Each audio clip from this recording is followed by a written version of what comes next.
My name is Galvin and I am a second year graduate student at Mercyhurst University. In case you're wondering, I'm from New Zealand, that's why I've got the accent. So basically, I'm also doing the same thing as Amelia. I'm starting to enter into my master's thesis, and this is my idea.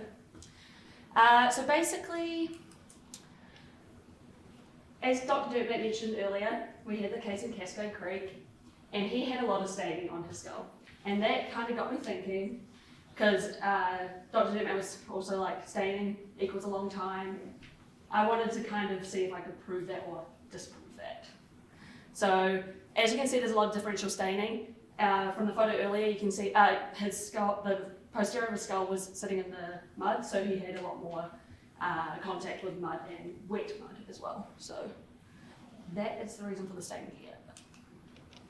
So yeah, our current belief is that staining indicates a longer time between when the remains were placed in the environment and the eventual time of discovery. So my thesis essentially, is this true and does this apply to all environments? Are certain environments more beneficial to staining, and just understanding that kind of process. So my thesis advisor told me I needed to do a pilot study. So I'm going to do my pilot study real quick. He wanted me to just put a couple of bones into soil and just see how much change I could get in 30 days. So we tried to make the environment as beneficial to staining as possible. So we had a high moisture, because more saturated soil, higher the uptake of the coloration.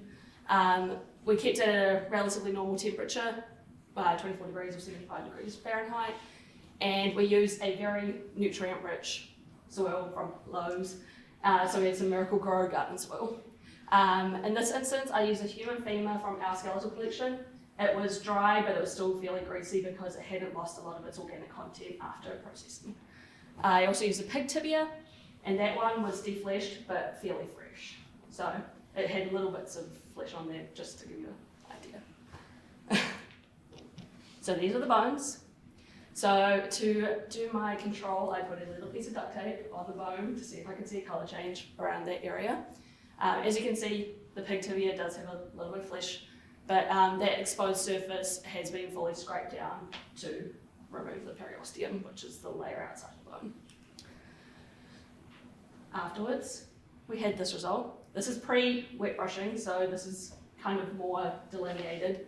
You can see though that on the left we're getting a definite colour difference with the pig tibia. The right, you didn't really get as much of a colour difference, but there was a dulling of the bone. And then when it was wet brushed, we can see that the kind of delineation on the human femur kind of disappeared, whereas the pig was very, very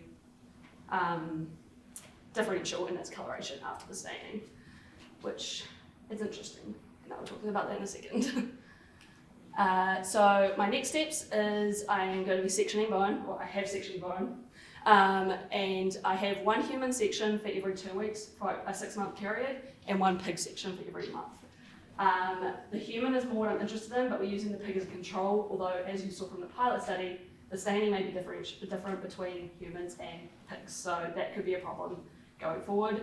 And pigs have been heavily used in staining research, so that could be a problem that we need to address. People using pigs in this research might not be a good idea. So I have to coat the sections, because my sections are 1 inch, with a lacquer or some style of that to prevent any ingress from the sides, because that could also affect my study. They'll be placed in homogeneous garden soil to make sure that it's pretty consistent across the board. Moisture and temperature will be monitored with data loggers, and the soil composition will be tested. I'm planning on sending my soil samples to Penn State Barron, who runs the soil testing service, and they can let me know if there's any particular elements that are of more importance. For instance, manganese in soil can lead to a darker staining, and this is what essentially I hypothesised for the Frontier Park case at the start. I'm going to place them in 4 environmental conditions. So we're doing high temp, high moisture, low temp, high moisture, low temp, low moisture. To do temperature differences, we have a walk-in cooler at our lab at Northeast, so I'm going to be placing the sections up, the containers of the bones in the cooler, and then I'll be leaving the other sections in the main room, which is about 75 degrees as well. The cooler is usually between 35 to 37 degrees, so it's getting to that more, not quite freezing, but fairly cool temperature. Once all the bones have been in for their allotted period of time, every bone will be removed and then resectioned through the middle. I'm going to be measuring external colour changes with Munsell charts, which are used in archaeology primarily for soil coloration, but in this case I'm kind of doing the staining coloration. We're measuring the internal staining depth using a microscope, so essentially once I've resectioned, I'm just going to put it under a microscope and try and get a nice... I'm hoping there'll be some kind of gradual uptake by the bone. It might not happen, but I'm just going to test it to see if that's something that we could also be using to test a time interval.